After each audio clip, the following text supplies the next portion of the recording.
Hello and welcome to the presentation of our Business Intelligence project, Empowering Economic Predictions with Text Analysis.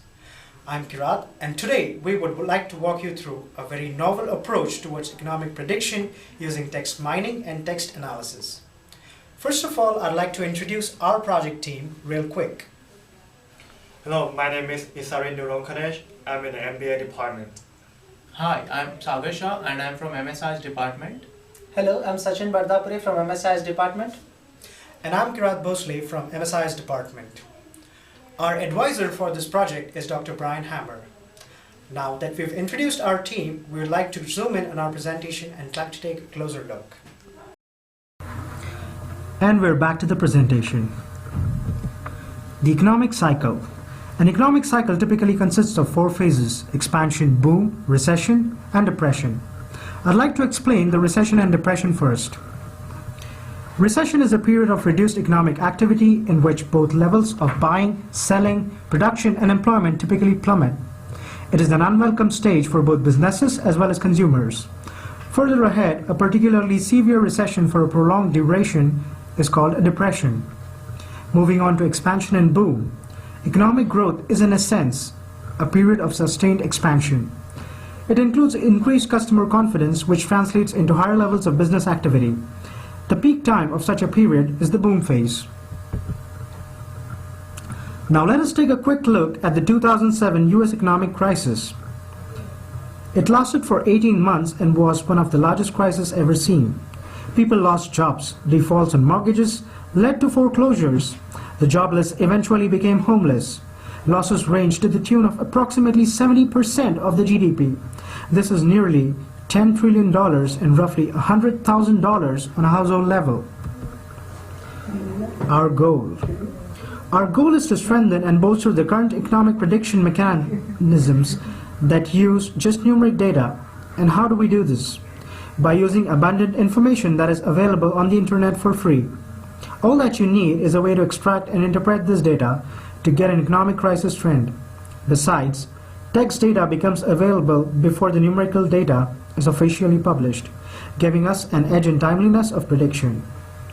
The entities that would benefit from our project include households, businesses, and even government agencies. Project overview. Numeric data is a good example of structured data, whereas unstructured data includes text, pictures, videos, diagrams, graphs, etc. In our project, we're using the text data. We have studied and analyzed the crisis of 2007 in this project. For this purpose, we have monitored financial data over the years 2005 to 2009. We have used the softwares SAS Enterprise Miner, SAS Enterprise Guide, and SPSS Modeler. The models that we came up with are expectation maximization clustering using the SAS Enterprise Miner and SAS Enterprise Guide, and the time series analysis models, that is, the Winter Additive Exponential Smoothing model using the SAS Enterprise Miner, and the SARIMA, that is, Seasonal Autoregressive Integrated Moving Averages using the SPSS Modeler. Now I'd like Sachin to take you through the rest of the presentation. Thank you, Kirat. To begin with, we get started with data preparation. The data preparation is one most important aspect of modeling, as all the interpretation and analysis is based on this data. The first phase of data preparation being the data access, we use the data from four sources, namely the news, IMF and Federal Reserve Bank, McKinsey, Global Institute Research, Financial Journal to cover household, international and government and corporate aspects. As part of second phase of data preparation, that is data consolidation, we need to consider two important points, that is time range and variation. For this project, we have collected and processed data spanning over a period of 5 years, keeping in mind the time constraints. With 3 years of data from 2005 to 2007 when the crisis hit, and 2 years from there. The second important point of data preparation being the data variation. The data taken from various sources are made uniform in terms of variation and clubbed in monthly and yearly format. For the third phase, that is data cleaning part, since we are processing the textual data, we do not face data issues as those observed in numerical data, such as missing values and outlier issues. Instead, for text data, we need to check the quality of data in terms of spell check errors and relevancy. If important words are misspelled, we may lose the word being captured. For this project, the data sources considered are articles and excerpts published by esteemed sources, so chances of spell errors are minimum. but for future applications for this project can make use of English data dictionary provided by SARIMA environment. Moving on to the next slide. For the fourth phase of data preparation, that is the data transformation phase, we perform text parsing. Text parsing is a three-step process in which we include tokenizing, lemmatization, and post tags to count frequency of words stemming similar words to the same root node and to embed speech on each token. In the last phase of data preparation, that is data reduction, we take help of text filter which assigns different weightage to the terms to quantify the importance of each terms. In the metadata and the format of final data set which we obtain after data cleaning and transformation over which we run our models is explained by this data dictionary. The important attributes to look at are term, weight, frequency, and timestamp. Term represents the actual words obtained by data crawling. Weight, the numerical value that is assigned by SAS. Frequency is plainly the number of times each term is appearing in our source. Timestamp, we add a timestamp column to aid in time series analysis. We assign the SAS numerical equivalent representing the month and year of source data in which the term has appeared.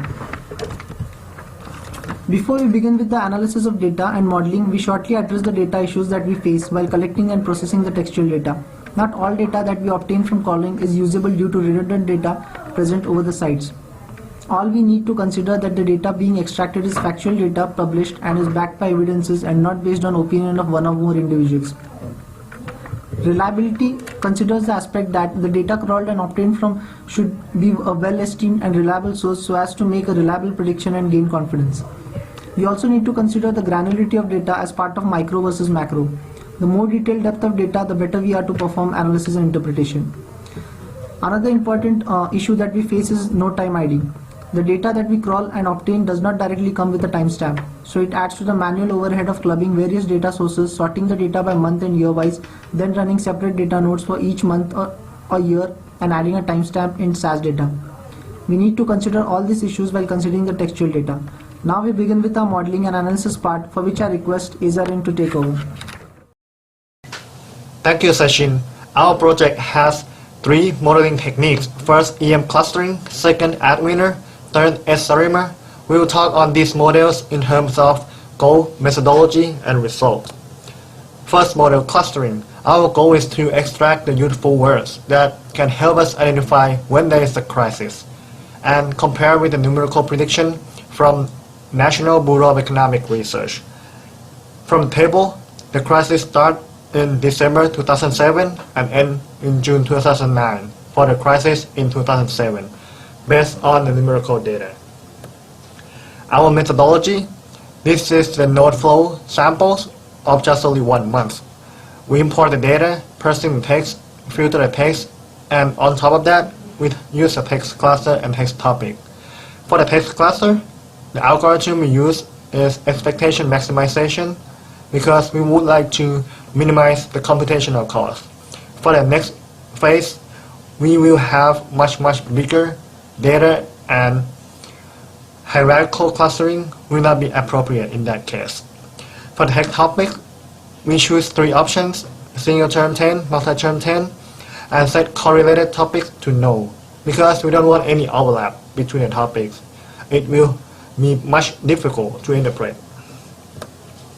Here's a monthly clustering result. We first look at the multi-terms, which is easier to find a connection. This group of words is very obvious that it's related to the word crisis or the crisis situation. However, the single word risk is much difficult to find a relationship between the crisis. So we need to look at the association analysis. In this case, the densest line means the most related to the word risk. In this case, it's chart. We look at the association analysis of the word chart again because we don't have an idea what the word chart related to the word risk. So we can see that the word chart in this case is chart sale because it's related to the word operate, trade, and negative. For anyone who doesn't have a finance background, short sale means when investor look at the future and expect that the market will go down, they will borrow other people's stock as well as their stock to sell in the market today and buy back in the future because it's cheaper. So in this case, the word risk negatively related to the crisis. Here's a sample of the yearly clustering result. Before 2008, no direct word related to the crisis. But in 2008 and 9, a lot of them show up. Specifically for the word mortgage, it's related to the root of the crisis. Just for your information, the root of the 2007 crisis is from the housing bubble, and mortgage is one kind of housing loan. Here's a summary result. Monthly clustering indicated crisis in late 2005, yearly in 2008. Numerical prediction predict the crisis in December 2007.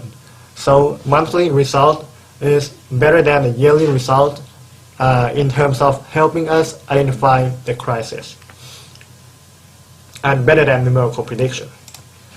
And before we move on to the second and third models, which are time series, we need to create the table looks like in the presentation right now. First column date and the rest is a term with the frequency. We extract each term by using the two processes, all data public generated and association analysis. And here is our result word candidates. In the biggest blue font, there are our candidates words. And another idea that we chose those 7 words in the blue font in the previous slide. So we would like to cover the indicator in 3 categories: pre-crisis, post-crisis, and specific crisis. Specific crisis is the root of the specific crisis. And here is a plot of those 7 terms. We can see that we have a seasonality of the data. And that's why we come up with the Adwinder and SARIMA, because they can handle the seasonality. And another thing is we will compare the result with the numerical prediction. So we will run the model on the data only before December 2007. And here's a goal expectation of model 2 and also the third model, that we expect the word crisis and unemployment to have a downtrend or flat trend, because no one's going to talk about the crisis and unemployment during the economic boom. But the rest of the words, we expect to have an uptrend. And here's a methodology of the Adwinder model. Then it has 3 parameter: smoothing, level, trend, and seasonal. After the smoothing, it output the forecast value, which is y hat in this case. And the result, we will present each word for each category. The first one, default. The upper image is the data that the model we run on the pre-crisis data, and we observe the uptrend, which is what we expected.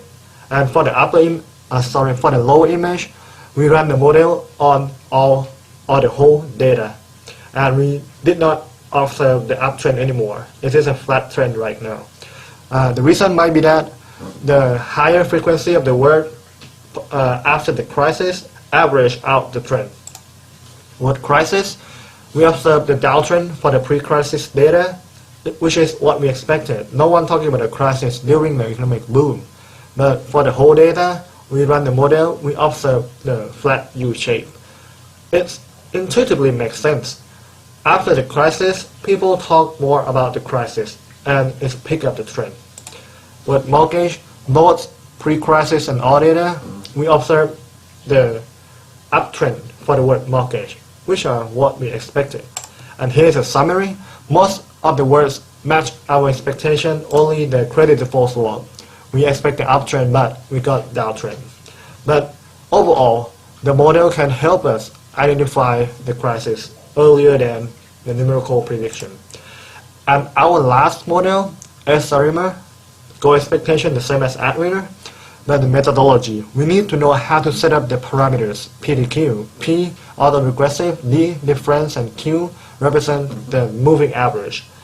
We have change in the data linearly, not quadratically. So we set D to 1. And we don't want to observe the trend on the seasonal trend, so we set P to 0. And we want the deviations of the previous period to help us forecast the next period.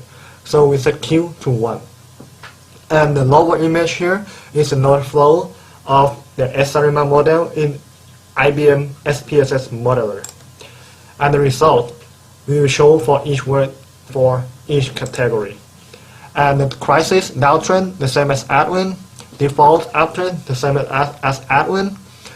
But for the word CDS, we observe the uptrend. But for the SARIMA, but for the Adwin, we observe downtrend. Don't worry. Next slide, we will summary them all. We can see that Adwin, only one word did not match our expectation, but SARIMA have two words that did not match our expectation. So, in conclusion, in terms of objective, Adwinner better than SARIMA. However, we need to check the fit statistic also. For the assessment, root mean square error and mean absolute percent error, we can see very obvious that Adwinner have very less error compared to the SARIMA.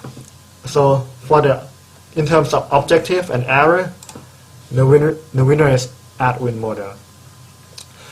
But one thing that we need to take into account that the SARIMA require some minimum observations that to help better predict the forecast value. So our observation is 33 observations, which might not be sufficient. So the result might bias toward Adwin in this case. And here's with all the limitation, we will choose Adwin over SARIMA.